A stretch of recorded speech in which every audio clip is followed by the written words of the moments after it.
అసలు బాగా చెప్పేస్తుంది.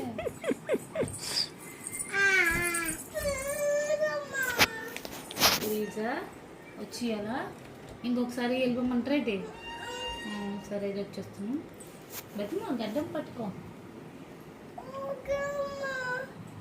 నాని అమ్మని పిలుస్తావా? బాయ్ చెప్పేస్తావా? రావాలా వెళ్ళిపోవాలా? ఆ కంపు దాన్ని అడుగుదాం. ఓకే ఇది చూడు చెవులు పట్టుకుంది. కిందకి వెళ్ళి చెల్లి దగ్గరికి వెళ్ళి నిలబడుతుంది. చెల్లి దగ్గరికి నిలబడు. తలుపు అమ్మ వేసింది, నేను కట్టేయలే. లక్కీ రావాలా వెళ్ళిపోవాలా? ఉన్నాను వెళ్ళిపోవాలా? అమ్మని పిలు. అమ్మ రా పని ఉంది.